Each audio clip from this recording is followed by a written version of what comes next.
أنا متزوجة شاب سوري. عايشة بالسودان طول عمري.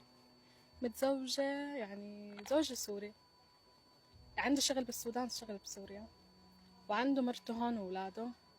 عايشة بالسودان صار لي 6 سنين متزوجته، يعني أبدا أبدا ما حسيت يعني إنه أنا حدا تقيل وهيك، حتى عندي صبي وبنات.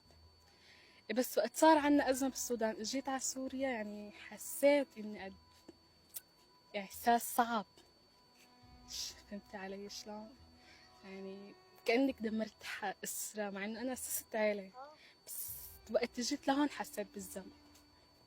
بالسودان ما كان عندي يعني إحساس ولا هيك، عادي.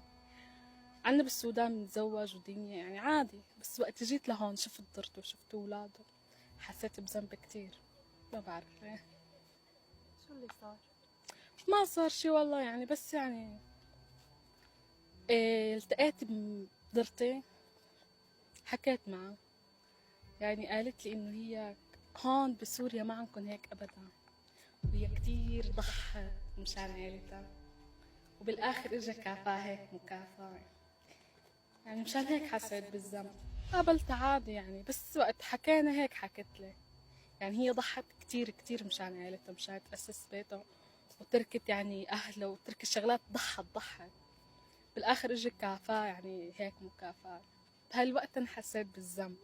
والله قلت له يعني سكتت، شو بدي ما قلت له والله احنا بالسودان عنا عادي، اذا مو هيك ما كان تزوجته، يعني اذا كنت بعرف انه هيك انا دمرت العيله والله ما كان سويت هيك. اذا كنت بالسودان كنت راح اختار عنا عادي بالسودان، بس اذا كنت بعرف مرته واولاده ما كان، ما بقبل. بعرف انه متزوج اولاده كبار، بس قبل احنا ما تتزوج بالسودان عادي. ايه عادي، يعني مو شيء يعني خطير او شيء صعب، عادي. ايه بس وقت جيت لهون شفته وقابلته وشفت العادات هون بسوريا، وإنه صح ما في هيك شيء، اتضايقت وزعلت عن جد. يعني هذا أكتر شيء لهلا أنا هيك متضايقة، بحس بالذنب، اكتئاب صاير مع اكتئاب، يعني غير الحرب اللي صايرة عنا، هاي الشغلة كتير مزعلتني. عايشة حياتي، شو بده الواحد يساوي؟ صار عندي صبي وبنات، إجباري بدي كفي. من أنا ناحية يعني ضميريا ونفسيا لا، نفسيا ماني مرتاحة. بس الواحد ما في يساوي شي، يعني شو بده يساوي؟ وضع وخلاص صار. والله ما عادي، صار لي 6 سنين متزوجين، ما يعني ما في شي. ما طلبت منا لا سماح ولا يعني ما طلبت منا لا. أنا بشوفه وبحكي معها، بس يعني ما يعني شو بدي يساوي بإيدي، ما في شي. يعني صار واقع مفرض علي، يعني إذا كنت شفتها قبل وعارفة العادات تبعكم، عارفة هي شلون ضحت مشان زوجها وولادها، ما كان وافقت والله. يعني انت بتعتبري نفسك دمرتي عيلة؟ هلا بعد ما جيت على سوريا ايه، بس قبل لا. جبتي الصبي البنت لا، عادي.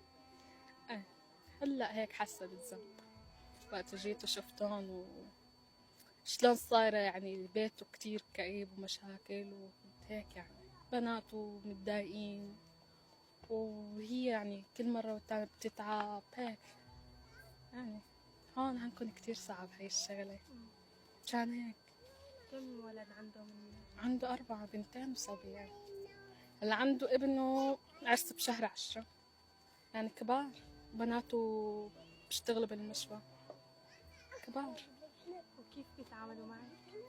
والله أنا البنات ما شفتهم مرة واحدة، الأولاد ما شفت واحد وتاني ما شفته، عادي. إيه. يعني كل واحد لحال، ما فتت فيهم، ما رحت عليهم، أحسن. والله من مرته أكتر شي سمعته، وساعات يعني هو بتحسيه مقهور من جوا، إنه ما عم بحبوه مثل قبل من تحت، يعني إنه تزوج. ومرته قالت لي أنا كتير ضحيت بالآخر هيك عفاني. هاي الكلمة كتير أثرت فيني والله. يعني فكرت كتير بس ما عاد فيني أرجع، يعني حتى إذا طلبت إنه انفصل، ما يعني شو بدي استفيد؟ أنا ما رح استفيد شيء.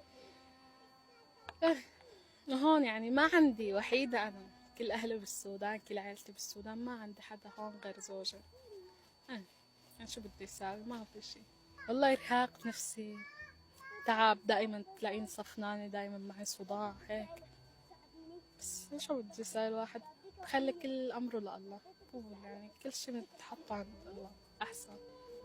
ايه. شو بتتمني هلا؟